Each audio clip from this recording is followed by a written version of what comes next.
আসসালামু আলাইকুম রাহমাতুল্লাহ। প্রিয় দর্শক, আজকে আমরা ইস্তেগফারের ফজিলত নিয়ে আলোচনা করব। এটি এমন একটি আমল যার ফজিলত বর্ণনা করে শেষ করার নয়। ইবনে আব্বাস রাদিয়াল্লাহু তাআলা আনহু থেকে বর্ণিত, রাসূলুল্লাহ সাল্লাল্লাহু আলাইহি ওয়াসাল্লাম বলেছেন, যে ব্যক্তি বেশি বেশি ইস্তেগফার করে আল্লাহ তাআলা তার সব সংকট থেকে উত্তরণের ব্যবস্থা করে দেন, তার সব পেরেশানি দূর করে দেন এবং তাকে এমন জায়গা থেকে রিজিক দান করেন যা সে কল্পনাও করতে পারে না। আলহামদুলিল্লাহ, সুবহানাল্লাহ। ইস্তেগফার এমন একটি শব্দ যা শুনলে অপরাধীর মনে আনন্দ ঝিলিক দিয়ে ওঠে, হৃদয়ে নিভে যাওয়া আলো আবার জ্বলে ওঠে, দুঃখ ভারাক্রান্ত চিন্তা ক্লিষ্ট মন আনন্দে নেচে ওঠে, হৃদয় গহীনে শান্তি ফল ধারা বইতে থাকে। এটি একটি শব্দ নয়, এটি যেন এক সঞ্জীবনী অমৃত সুধা, ব্যর্থ বা নষ্ট জীবনে সর্বোচ্চ সফলতা, ফেটে চৌচির মাঠে রহমতের বৃষ্টি। কাজেই প্রিয় দর্শক, আসুন আমরা কোরআন সুন্নাহর আলোকে ইস্তেগফারের ফজিলতগুলি জেনে নেই। যে বেশি বেশি ইস্তেগফার পাঠ করবে তার জন্য রয়েছে 17টি পুরস্কার।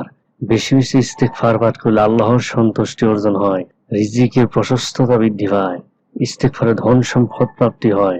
বেশি বেশি ইস্তেগফার পাঠ করলে বাগানে প্রচুর ফল বৃদ্ধি পায়। যে ঘরে বেশি বেশি ইস্তেগফার পাঠ করা হয় সে ঘরে অভাব অনটন দূর হয়ে যায়, পরিবারে শান্তি আসে, চিন্তা পেরেশানি দূর হয়, ইস্তেগফারের মাধ্যমে বালা মুসিবত দূর হয়, সুসন্তান লাভ হয়, সম্মানিতদের সম্মান বৃদ্ধি হয়, আযাব গজব থেকে মুক্তি পাওয়া যায়, গুনাহ মাফ হয়ে যায়, শরীরে ঈমানি শক্তি বৃদ্ধি পায়, রহমতের বৃষ্টি বর্ষিত হয়, হৃদয় স্বচ্ছ নির্মল হয়, নদী নালা প্রবাহিত হয়। সবচেয়ে বড় গুণাবলী হলো মুস্তাজাবুদ দাওয়ার গুণ অর্জন হয়। সুপ্রিয় দর্শক, মুস্তাজাবুদ দাওয়ার গুণ এমন একটি জিনিস, ইস্তেগফারকারী এমন হয়ে যাবেন যখন তিনি কোনো দোয়া করবেন আল্লাহ তাআলা তা কবুল করবেন। আলহামদুলিল্লাহ। ইস্তেগফারকারী এমন হয়ে যাবেন যখন তিনি কোনো দোয়া করবেন আল্লাহ তাআলা তা কবুল করবেন, সর্বশেষ পরকালে জান্নাত লাভ হয়। কাজেই সুপ্রিয় দর্শক, ইস্তেগফার একটি মহামূল্যবান আমল। এটি বেশি বেশি ইস্তেগফার পাঠ করুন, মুখে বলুন আস্তাগফিরুল্লাহ আস্তাগফিরুল্লাহ, হে আল্লাহ আমি আপনার নিকট ক্ষমা প্রার্থনা করছি, আস্তাগফিরুল্লাহ আস্তাগফিরুল্লাহ, হে আল্লাহ আমি আপনার নিকট ক্ষমা প্রার্থনা করছি।